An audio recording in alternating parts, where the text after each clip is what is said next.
O bakit? Ano yan, be? Puto, pabaon sa akin ni mami. Hala, Jingle, alam mo ba kanina, tinanghali na ako ng gising, kaya baga nalita ko. Tapos hindi na ako nakakain ng magahan. Ano naman? Pakikupati. Kahit mga yayat ka pa dyan. Hindi.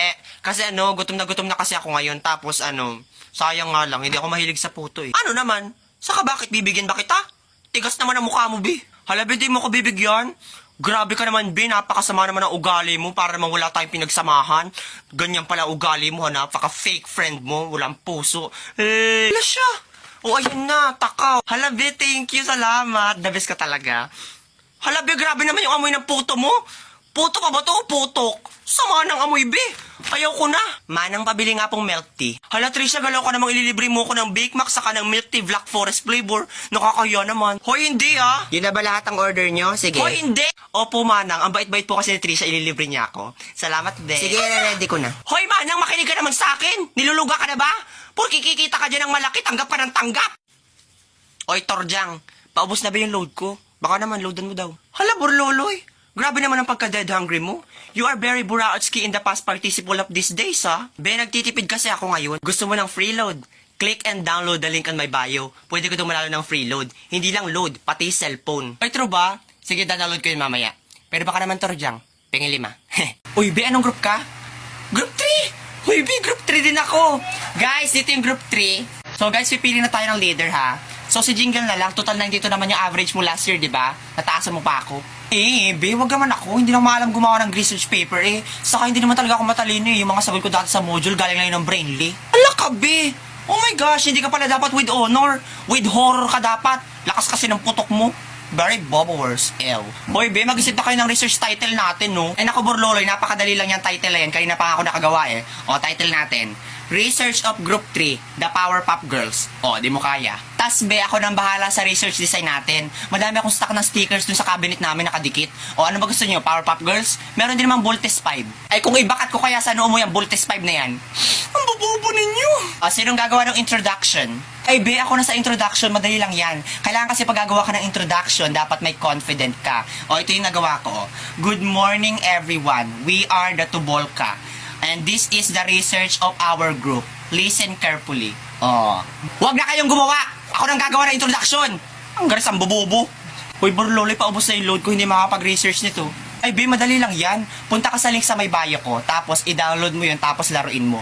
Pwede ka daw malalo ng load. Hindi lang load, Be, pati cellphone. Sige, Be, gagawin ko yan. Turjang, parang nga ng ballpen. Ballpen? Ay, to, balik mo mamaya, ha? Sabay tayo mamaya, ha? Teka, Trisha, patingin nga yan. Ballpen ko to, ah. Hoy, bitch! What are you saying, babaeng pukyutan? Ballpen ko kaya yan. Hoy, Torjang, alam kong ballpen ko to kasi G-Tech to. Alam ko namang hindi mo afford bumili ng ganito kasi halos 80 pesos to. Pang HBW ka lang, no? Oops, issue. Talaga, Jingle? Ay, bakit parang mas hindi mo afford yan? 10 piso ang shampoo, hindi ka makabili yan pa kaya? Ano sabi mo? Ikaw nga hindi ka makabili ng Colgate kaya ang baho ng hininga mo. Balita ko nga hinangata mo yung dahon ng bayabas para lang luminis ang ngipin mo. Ikaw nga ginagawa mong shampoo yung Tops na Blue tapos ginawa mong conditioner yung Tide. Nagreklamo ba ako? Kesa naman sa'yo nagpiling na crush ka nung pogi nasa may basketball court, ang di mo alam kaya lang naman siya nakatitik sa'yo dahil may namumuong malaking Big Bang Theory sa ilong mo. Mangulangot ka! Teka, about pa rin ba to sa ballpen? Nagsalita ang ginagawang deodorant ang Sunrox, kaya siguro nagkakaroon ng revolusyon sa kilikili mo eh. Ikaw nga ginagawang pandikit sa sapatos yung Polydent.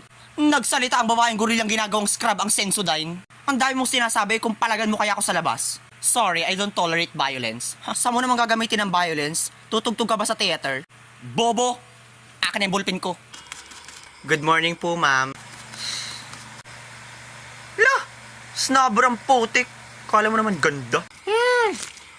Pasok na! Estudyante talaga. Good morning po, ma'am. Lah! Sungit naman ito. Hoy, Be, grabe ka naman. Baka di ka lang narinig. Anong di narinig? Ay, lakas na lakas nga ng pagkakabati ko. Ano yan? May tumor sa tenga? May sinasabi ka? Ha? Ay, ma'am, wala. Wala kang sinasabi, ma'am. Ano lang, napansin ko lang po yung kapresyon nyo today. Fresh nyo, ma'am. Alam ko. Now go back to your room. Anong oras na nasa labas pa kayo? Pasok! Diyos ko po talaga itong mga batang ito. Up, up, up, up! Good morning! Ay, good morning po. Naku, kung di ka pa talaga babati, hindi ka babati. Grabe na talaga ang mga kabataan ngayon, mga wala ng modo. Ganyan ba tinuturo namin mga guro sa inyo? Na maging bastos? Ay, ma'am, sorry po. Hindi ko po kasi kayo nakita. May kausap po kasi ako sa cellphone eh. Ay, ang papalusot pa, nako. Halatang halata naman sa ugali mo na mataray. Tingnan mo nga yung mukha mo. Kapal na kapal lang make-up. Nako talaga kababaing tao. Tapos lahat ng estudyante dito kapag nakakikita ng guro hindi namamansin. Bakit? Ganyan ba ang nakikita nyo sa akin? Lagi ko naman kayong pinapansin, di ba? Nako talaga kabataan, mga walang mudo. Ha? Ikaw nga yung laging hindi namamansin dito eh. Inggit ka lang eh kasi ang ganda ko. Eme. Okay, if you want to answer, raise your hand. Ma'am, that's pneumono ultramicroscopic silicovolcanic coniosis. It is a lung disease caused by volcanic eruption. What do you call this? Ma'am, that is aqueous solino-calcaline-noceresea luminosicophoria vitriolic. It is a spa water in England.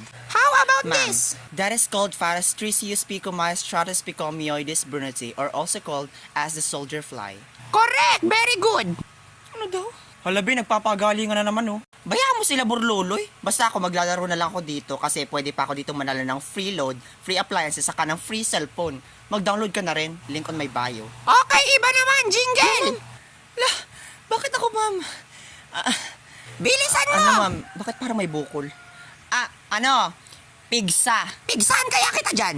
Hoy, mga bereses na baga, ano pang ginagawa nyo dyan? Teka, hindi nga ganyan, di ba nga minultiply mo tapos ang lumabas ay decimal? Oo, tama. Kanina ko pa nga sinasabi yun, di kasi kayo nakikinig. Tanggares na hininga yung turdyang napakabaho. Manahimik ka nga.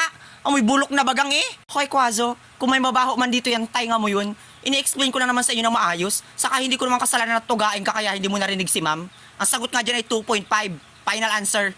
Oh, trash talk malala. Hindi wow. Hindi ko pa rin babago yung sagot ko. Bahala kayo. Hala, bakit ganun yung sagot nila? Ang liliit. Yung akin 1 million. Utak munggo ka kasi, jingle. Manahimik ka dyan. Berloloy, nakita mo na yung grades mo? Hindi pa, be. Titingnan ko pala ngayon. Ako kasi, be, nakita ko na. Tapos ang baba ng grades ko sa math, 95 lang. Loh, hala, Turjang. Grabe, ang baba nga. Pero mas mababa yung akin kasi 96 ako sa mathematics. Tapos 97 sa English. Grabe talaga yung mga prof natin ang mababa magbigay ng grades, diba? Talaga, Monica?